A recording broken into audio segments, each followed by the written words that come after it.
The sun had barely stretched its golden fingers across the horizon when the boy stirred awake on his mat. The rooster had crowed just moments before, echoing across the cluster of mud huts that made up his village. He rubbed his eyes with the back of his hand and sat up slowly, listening to the faint crackle of his mother's fire outside. The smell of smoke and boiling millet filled the air, warm and familiar, a reminder that another day had begun. The boy was no more than 12, thin but sturdy, with skin kissed deeply by the sun and eyes that carried a brightness unspoiled by the worries of adults. He rose quickly, slipping into his worn sandals and tying the loose cloth around his waist before stepping out into the crisp morning air. Outside, the village was just awakening. Women balanced clay pots on their heads, moving gracefully toward the stream. The bleating of goats and the lowing of cows carried across the still air, mingling with the chatter of children who had already begun their games. The boy bent to help his mother, gathering kindling and arranging it neatly beside her. She looked at him briefly, her eyes soft with pride. Without needing to be asked, he fetched a gourd of water, poured some into the pot, and stirred the grains as they thickened into porridge. He had learned early to lighten her load, and though his hands were small, his heart was eager to serve. When the meal was done and shared, he wiped his mouth with the back of his hand and rose for his daily duties. The goats bleated impatiently at the edge of the compound, their restless hooves tapping against the earth. He untied their ropes, guiding them with gentle slaps toward the fields where the grass grew tall. His little sister clung to his side, begging to follow, but his mother pulled her back, shaking her head. He grinned, promising to bring her wildflowers on his return. Then, with the goats trotting ahead, he began the familiar path that led out of the village and toward the open grazing land. Along the way he paused at the stream. The morning sun shimmered on its surface, casting diamonds across the rippling water. He knelt, filling his clay pot carefully, and as he did every morning, he glanced at the edge of the forest where the trees leaned heavily over the land. There, on a rock beneath the shade, sat the figure who had become part of his life without explanation. An old man, frail and thin, his back slightly bent, his clothes tattered but his eyes deep and watchful. The boy had first noticed him months ago, always in the same place, always quiet. Without anyone telling him to, the boy had begun offering the man small kindnesses. Sometimes a portion of his food wrapped in leaves, sometimes a sip of water from his pot, sometimes just a smile when no words were exchanged. Today, as always, he placed a little gourd of porridge on the ground before him. The old man nodded silently, his lips curving into a faint smile. He never asked for anything, yet the boy always gave. He never explained who he was, yet the boy never questioned. Something about his presence carried both mystery and peace, as though he was a story waiting to be told. The boy returned to his goats, driving them gently toward the fields, his mind already drifting toward the games he would play in the afternoon and the laughter he would share with his friends. Life seemed simple, predictable, and kind, yet every morning he paused to help the stranger, never knowing that this small act of innocence would one day unravel truths far greater than he could imagine. The village bustled behind him, the forest loomed ahead, and in that balance between routine and mystery, his story quietly began. The boy had seen many travelers pass through the edges of the village before, merchants with their camels, hunters returning from the forest, women from nearby lands carrying baskets of salt or spices to trade, but none of them looked like the man who now seemed to belong to the rock beneath the forest shade. His body was thin, bones showing beneath his worn skin, his frame stooped as though the weight of years or sorrow bent him lower with each passing day. His hair, what little remained, was gray and matted, and his beard spilled down unevenly, tangled by the wind. His clothes were not the bright wrappers of the villagers nor the neat tunics of traders. They were dull and ragged, torn at the seams, patched clumsily with scraps of cloth. Yet even in such ruin, there was something about him that demanded respect, an air of dignity as though beneath the dust and frailty, he carried a memory of greatness. When the boy approached him, gourd in hand, the man always straightened slightly as though acknowledging a visitor of importance. His eyes, sunken but sharp, followed the boy's every movement. They were not the eyes of a beggar, nor those of a man defeated entirely by life. They held depth, knowledge, and a strange warmth that often unsettled the boy, making him both curious and cautious. Still, his small heart felt no fear. The boy would kneel, place the food before him, and sometimes linger just long enough to watch the man's trembling hands lift the morsel to his lips. It became their quiet ritual. Some mornings it was porridge, other times a handful of roasted maize wrapped in a leaf, and once, when the boy had nothing else, he brought only a jug of cool stream water. The man drank deeply, wiped his mouth with the back of his hand, and whispered a faint "thank you," his voice gravelly like dry leaves stirred by the wind. It was the only time the boy had ever heard him speak, and though it was just a single word, it etched itself into his memory. Not everyone in the village approved. Word spread quickly that the boy was spending too much time near the stranger. Women fetching water shook their heads when they saw him veer off the path. "Stay away from him," one warned, balancing her pot on her head. "That man carries a curse. He came from nowhere, and no one who lives in shadows brings blessings." Another muttered that he was a thief who had stolen from a neighboring clan and now lived in hiding, waiting for his punishment. Some claimed he was no man at all but a wandering spirit, disguising himself to test the hearts of children. The boy's mother, too, grew uneasy. "You are kind," she told him one evening as they sat by the fire, "but kindness must be careful. Not every mouth you feed will bless you in return." She glanced at him with worry etched deep in her face, yet she did not forbid him. She knew her son's stubborn heart. Despite all warnings, the boy continued. Every morning, without fail, he left something behind for the man, sometimes enough to fill a stomach, other times no more than a sip of water. He never asked for thanks, never demanded to know the man's story. His kindness was not calculation, not a trade for favor, but something simple, instinctive, and pure. He only knew that when he turned to leave, he felt lighter, as though the world itself had grown softer because he had given. The villagers grew frustrated. Some mocked him openly. "You waste food on a ghost," they jeered, "while your own stomach groans." Yet when they asked why he did it, the boy would shrug and smile. "Because he is hungry," he would answer simply, as though no further explanation were needed. The people shook their heads, dismissing his innocence as foolishness, but there were moments, even brief ones, when they watched the boy's small figure leaving food by the stranger's side and wondered if perhaps they were the ones who had forgotten what it meant to be human. The old man never explained himself. He took what was given, sometimes with a faint smile, sometimes with eyes cast down in silence. But as the boy turned to walk away, he often felt the man's gaze follow him, heavy with unspoken words. It was as though the stranger wanted to speak, to reveal something hidden, yet always held back.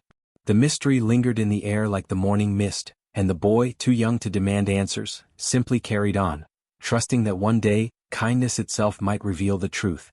At first, their mornings passed in silence, broken only by the sound of the old man's slow chewing or the boy's gentle calls to his goats as they grazed nearby. But over time, the boy began to notice the man's eyes following him with more intention, as if measuring him, as if weighing whether the child could carry words heavier than food. One morning, when the boy laid down roasted maize and turned to leave, a dry, cracked voice halted him. "Do you know why the sun rises from the east?" the old man asked, his eyes glinting faintly in the dim light.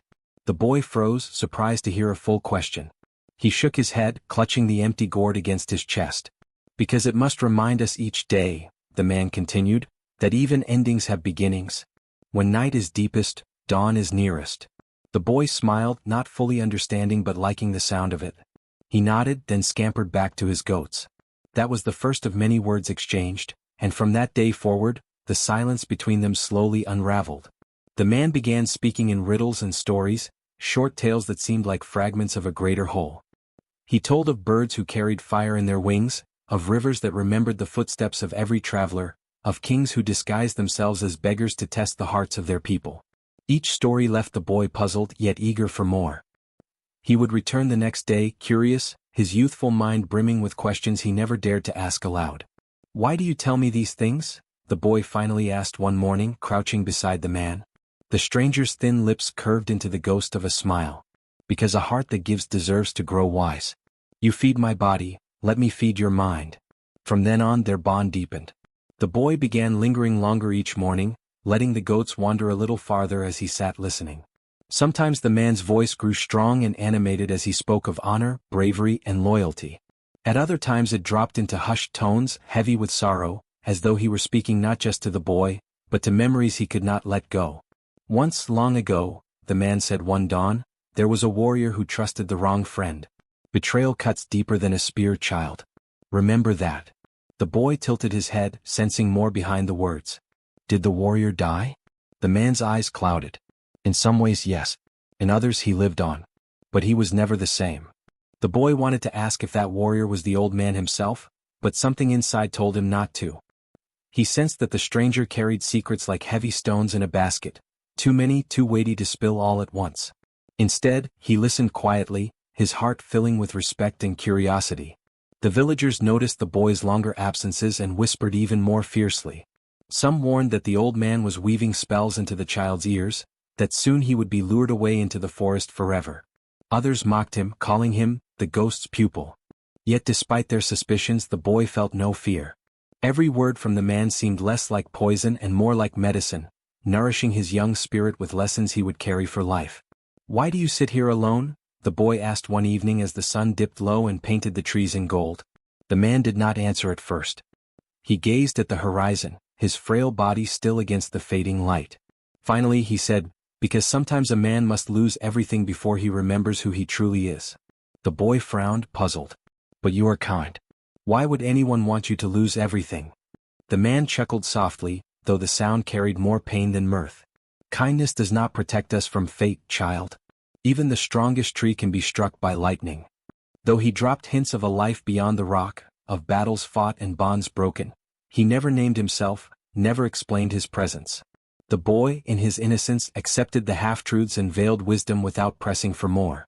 It was enough to know the man had stories to share, and enough to feel that in those quiet mornings, something larger than friendship was growing between them. With each passing day, the boy's heart swelled with affection for the old man. He began to imagine him as the grandfather he never had, a guide planted in his path by the gods themselves. He shared with him his own small worries, how he wished to one day be strong enough to help his mother more, how he sometimes felt unnoticed by the older boys in the village, how he dreamed of walking beyond the hills to see the world. The man listened patiently, his eyes soft, sometimes laying a trembling hand on the boy's shoulder. "Your heart is wide," he whispered once. "Do not let the world make it narrow. That is your gift." In the boy's mind, the old man became less of a stranger and more of a companion. Yet the mystery of who he truly was lingered like smoke that would not clear, and though the boy did not ask, he knew one day the truth would demand to be told. The whispers in the village had turned into voices, and the voices soon grew into accusations that could no longer be ignored. At first, people only muttered when the boy passed, shaking their heads as they saw him carry food toward the edge of the forest. But gossip is like fire, it spreads quickly, catching on dry branches, burning hotter with each retelling. By the time the moon had cycled twice, the villagers no longer kept their suspicions quiet. One evening, as the boy's mother prepared the evening meal, 3 women approached her compound, their faces stern, their voices sharp with disapproval. "Sister," one began, setting her water pot heavily on the ground, "you must speak to your son. You waste his time and your food on that old vagrant who squats by the forest. Does he not see the danger?" Another woman added quickly, "Everyone knows the man is cursed. No one knows where he came from or why he hides. Children should not feed shadows." The boy, sitting nearby and plucking feathers from a chicken, felt the heat rise in his cheeks. He wanted to protest, but his mother lifted a hand, silencing him.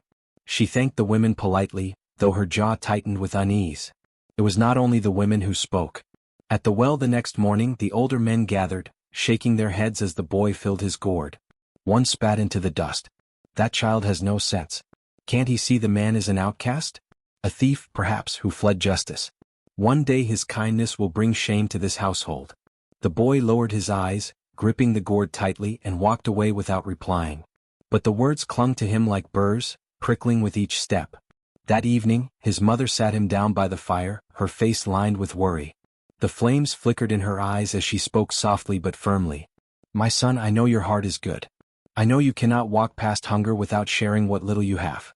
But you must be careful. Too much closeness to a stranger invites danger. People say he has a dark past. Some even claim spirits follow him. I do not know what is true, but I fear for you." The boy listened quietly, his hands clasped in his lap. After a long pause, he lifted his head, his young voice steady. "Mother, kindness is never wasted. If I see a man hungry and I have food, how can I walk away? If I see him thirsty, how can I keep my water? Even if he is cursed, does that mean I must also become cruel?" Her eyes softened, and for a moment she seemed torn between pride and fear. She sighed heavily, pulling him close against her side. "You are your father's son," she murmured. He too believed that goodness must be given freely. But the world is not always kind in return. The boy pressed his cheek against her shoulder, silent but resolute. In his heart he knew he would not stop. The villagers could whisper, the elders could scold, even his mother could warn him, But when morning came he would still walk the familiar path, goats trailing behind, food in hand, heart open. And so the tension grew.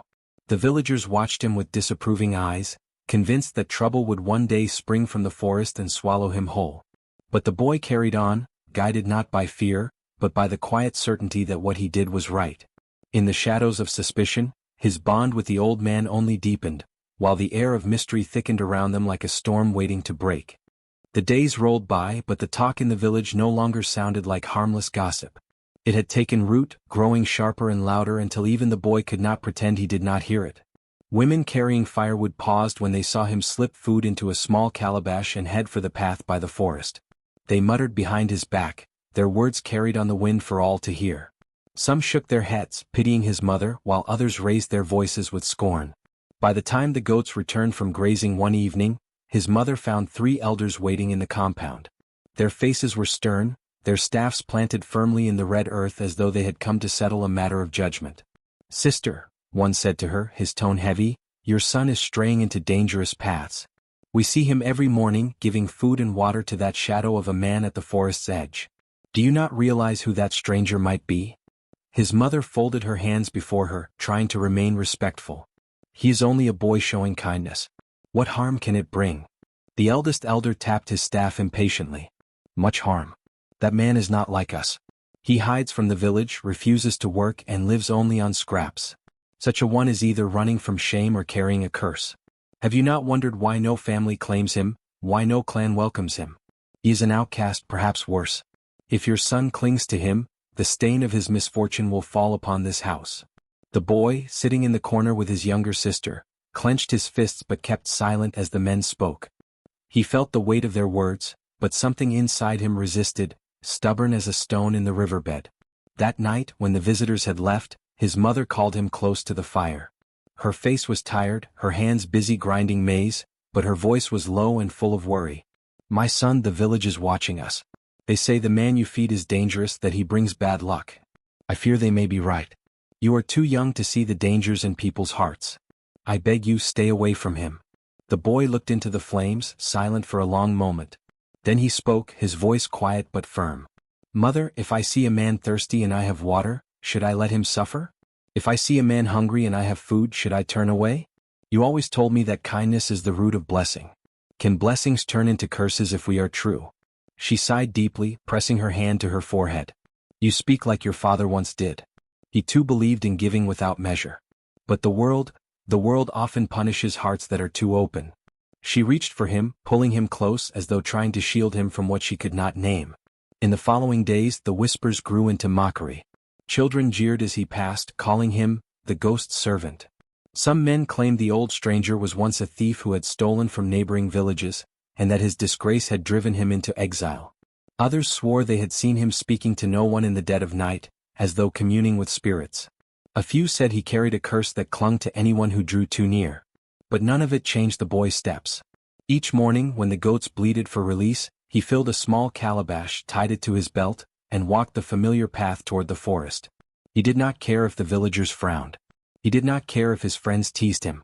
Something deeper guided him, a quiet conviction that kindness could never be wasted. If the stranger was cursed, then perhaps kindness was the only light strong enough to chase the curse away. And so he went on, firm in his resolve, while the suspicion in the village thickened like gathering storm clouds. The distance between him and the people of his own clan widened, yet the bond between him and the stranger grew stronger still. Long before the boy's small feet ever carried him down the narrow path to the forest, before whispers of curses and outcasts filled the air, the man who now sat in rags beneath the trees had once walked proudly through the great square of the village. His name had been known across valleys and rivers, spoken with respect in trading huts and sung in praise during festivals. He was not always the bent figure with tattered clothes, but a man of stature, whose voice carried weight, whose hands once held power. In his youth he had been a warrior of renown. Tall, broad-shouldered, and skilled with the spear, he defended the village against raiders and wild beasts alike. Many still lived because he had stood firm at the gates when enemies tried to burn their fields. He had scars that told stories, each mark on his skin a memory of battles fought not for himself but for his people. The elders had called him a protector, the children had trailed after him in admiration, and the women had sung songs of his victories. But it was not only his strength that set him apart. He was wise in counsel, quick to settle disputes, and known for his fairness in trade. Over time, his influence grew so strong that the people began to look to him more than they looked to some of the elders. That was when envy began to coil in the shadows. Among those who smiled in his presence, there were a few whose hearts burned with jealousy. They saw his rising honor as a threat to their own power. It began with whispers, small lies planted like seeds. Traitors claimed he cheated them, though his scales had never tipped unjustly. Women whispered he had taken bribes in secret, though his hands were clean. Then came the greatest lie of all, an accusation that he had plotted to betray the village to their rivals across the river. The claim spread like fire, fed by those who sought to see him fall. At first he laughed at the slander. "My life speaks for itself," he told his closest companions. "Have I not given my blood for this land? Have I not buried my brothers on its soil? Truth will defend me." But truth in those days was not as loud as lies. The council summoned him, and though he stood tall, his head high, the eyes that once gazed on him with admiration now narrowed with suspicion. Witnesses were brought forth, men who swore he had been seen speaking with strangers at night, women who claimed they heard him plotting in hushed tones. Each lie added weight to the chains being forged around his honor. He called for those who knew his heart to defend him, but fear kept them silent. To stand by him was to risk sharing his fate. The judgment fell swiftly. He was stripped of his titles, his possessions seized, his name spat upon. Some demanded death, but the elders, unwilling to spill blood without certainty, chose exile instead. He was driven from the village he had bled for, cast out with nothing but the clothes on his back and the bitter taste of betrayal in his mouth. He wandered for many seasons, moving from one settlement to another. Some rejected him outright, whispering of the shame attached to his name. Others welcomed him briefly, only to turn him away once the rumors reached their ears. With each rejection, his spirit bent lower, until he no longer sought companionship, no longer tried to clear his name. He carried his dignity like a cloak too heavy for his frail shoulders, surviving on scraps, fading into the shadows of the land. When he finally settled by the forest near the boys' village, he did so not because it offered comfort, but because it offered invisibility. Few ventured into that stretch of trees, and those who did soon avoided it after seeing his stooped figure. They created their own stories to explain him: cursed spirit, wandering thief, punished outcast. None guessed the truth, that he was once the very kind of man they now pretended never to need. And so he sat, day after day, silent on his rock, with memories as his only company. He replayed the battles he had fought, the laughter of children who once ran to him, the songs sung in his honor. He remembered the moment betrayal struck hardest, not the lies of enemies, but the silence of friends who chose safety over truth. Those memories were both his torment and his anchor, proof that he had once been more than the ruin he had become. The boy, with his bright eyes and unshakable kindness, never asked who he truly was. And perhaps that was why the old man welcomed his company. For in the boy's presence, he was not the disgraced warrior or the fallen leader. He was simply a man, seen not through the lens of lies, but through the innocence of a child who offered food without judgment. The villagers still did not know, the boy did not yet know, but the truth sat quietly within the old man's heart, waiting for the day it would no longer remain hidden. For though betrayal had stripped him of everything, destiny had not finished writing his story. The sun had barely risen when the boy carried his small bundle of food toward the forest. The path was quiet, save for the calls of distant birds, but something in the air felt heavy, unsettled. He quickened his steps, heart thudding with a strange urgency. As he approached the clearing, he heard voices, angry, sharp voices that sliced through the morning calm. He broke into a run, and the sight before him froze his blood. The stranger was on the ground, his thin frame bent under the weight of 3 villagers. One held him by the collar of his ragged tunic, shaking him as if to rattle life from his bones. Another raised a stick high, ready to strike, while a third spat curses into the dirt. "Thief," one shouted. "How long will we let this cursed man rot among us? He will bring ruin on us all." "He watches our children," another hissed. "He plots in the shadows. Do you not see? He must be chased away or worse." The stranger did not fight back. His bony hands lay limp at his sides, his face gaunt but calm, as though he had grown used to such hatred. Yet there was sorrow in his eyes, a quiet acceptance, like a man who no longer believed he had the right to stand tall.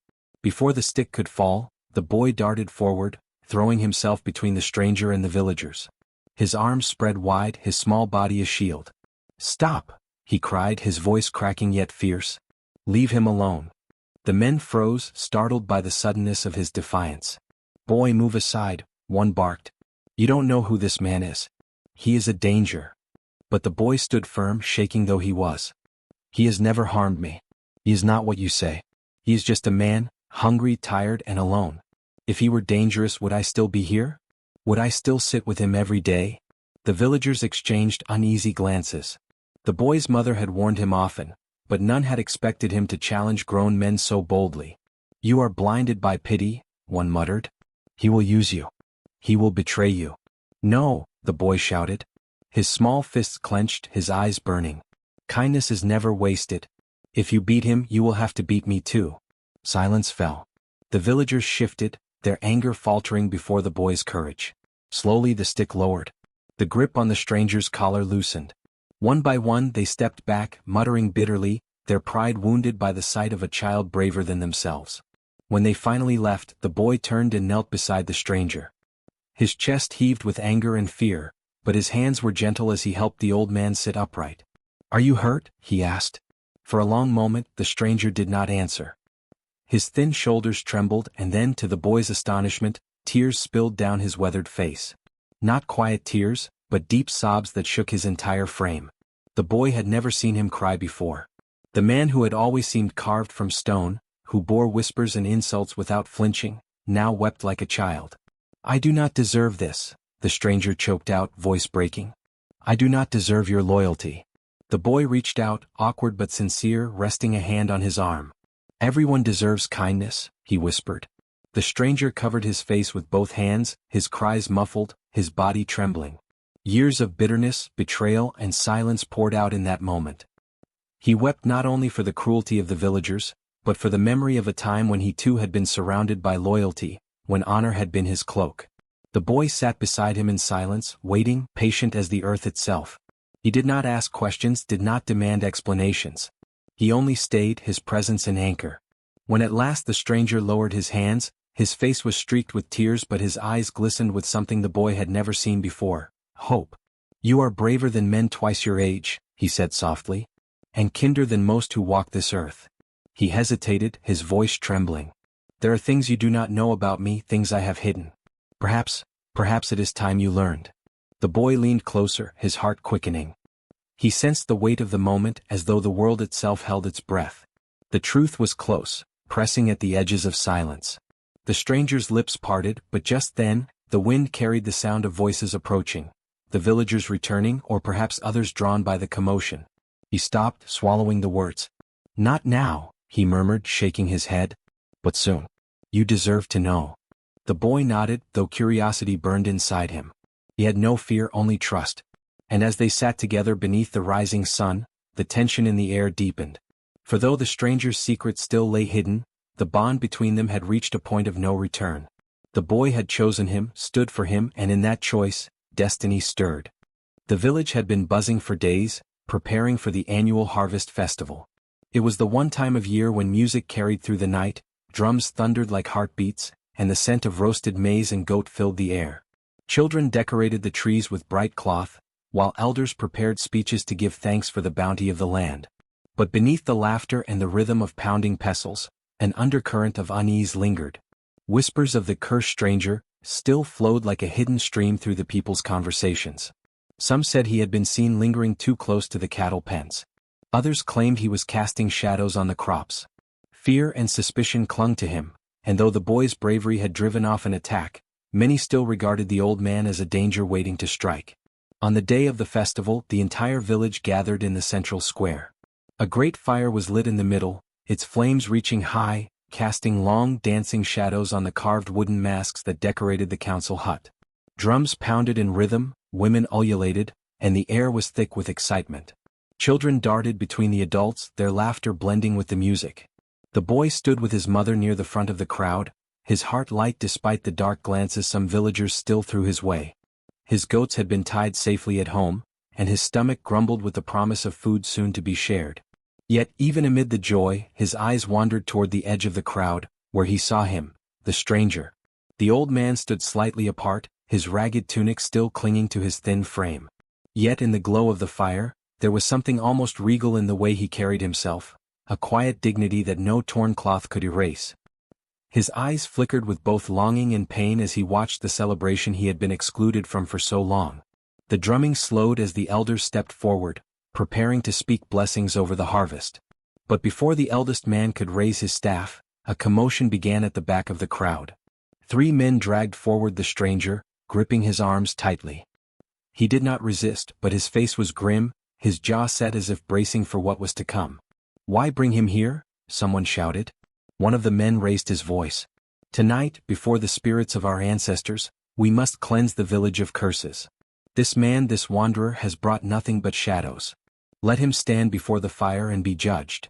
Gasps rippled through the crowd. Some nodded in agreement, others looked uneasy. The boy's heart raced. He tried to push forward, but his mother's hand caught his arm. "Wait," she whispered urgently, fear in her eyes. The elders exchanged glances. Finally, the oldest among them, his beard white as ash, stepped forward and lifted his staff. "Stranger," he said, his voice deep and commanding, "the people accuse you. You stand here on the night of harvest, when truth must not be hidden. Speak if you have words to defend yourself." For a long moment, silence blanketed the square, broken only by the crackle of the fire. The stranger lifted his head. His eyes swept the crowd, past the accusing stares, past the fearful faces, until they settled on the boy. The boy's small hands were clenched, his eyes wide with trust. Something broke within the old man's chest, a dam of silence held for too many years. He straightened his back, and though his clothes were torn in that instant, he looked every bit a king. His voice, when it came, was strong, rolling like distant thunder. "You call me cursed," he said. "You call me thief, wanderer, shadow. But once I was none of these things. Once I was your protector." Murmurs swept through the crowd. He raised his voice.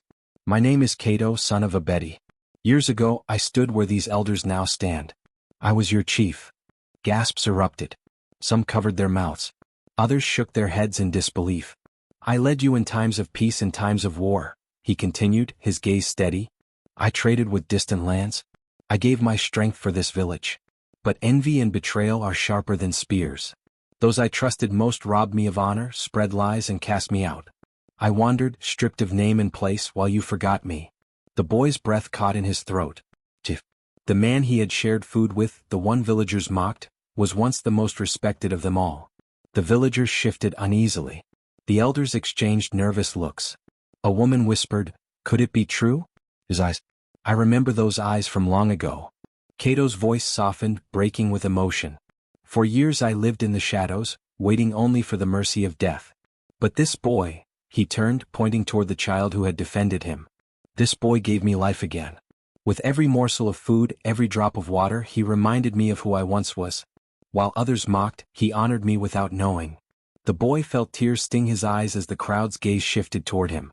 His mother, shocked into silence, clutched his hand tightly.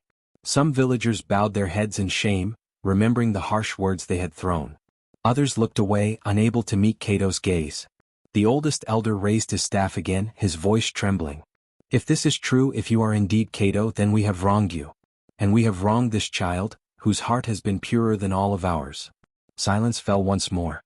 The drums ceased, the fire crackled, and the truth settled heavy in every heart. The boy looked up at the man he now knew as Kato, his chest swelling with pride. He had not just been helping a stranger. He had been serving a fallen chief, a man of great importance, a man whose story was not yet finished.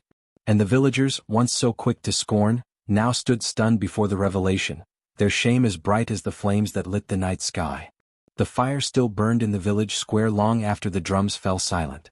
Faces that had once turned away from the ragged man now stared at him with awe, guilt, or wonder. Kato, the fallen chief, had spoken, and his truth weighed heavier than any accusation.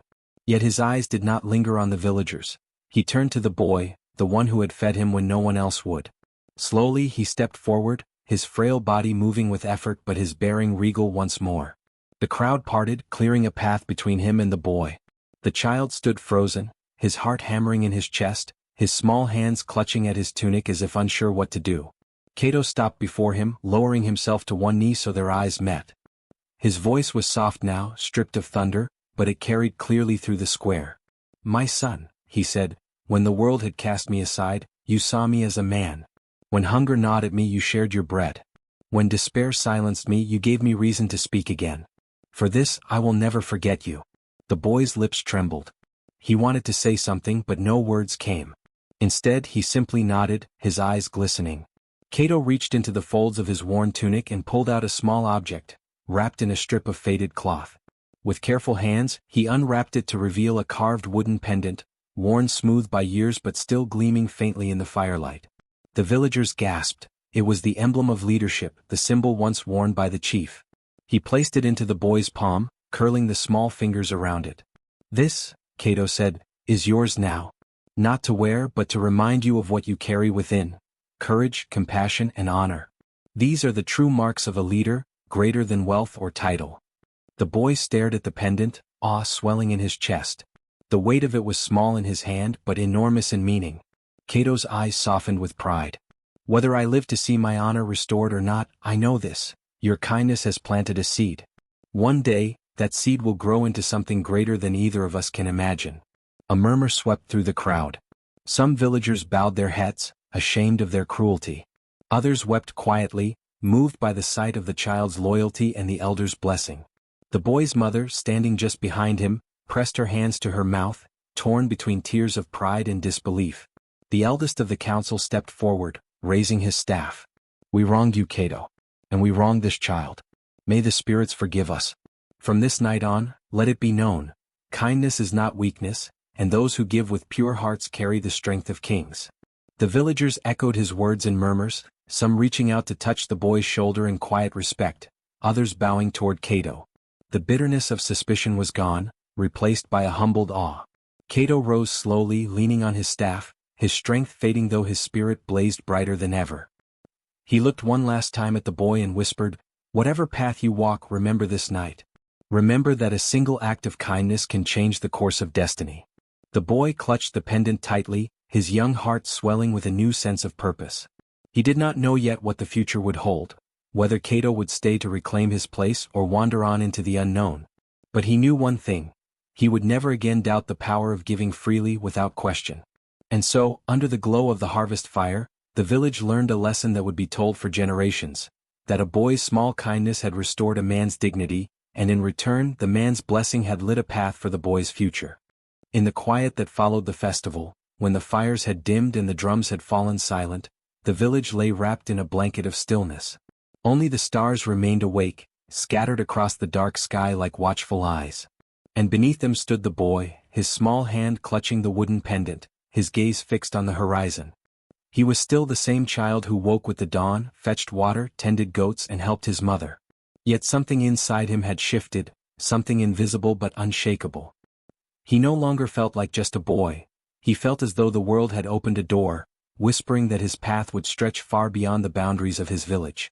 The stranger, no, the chief, had given him no riches, no treasures, no promises of crowns.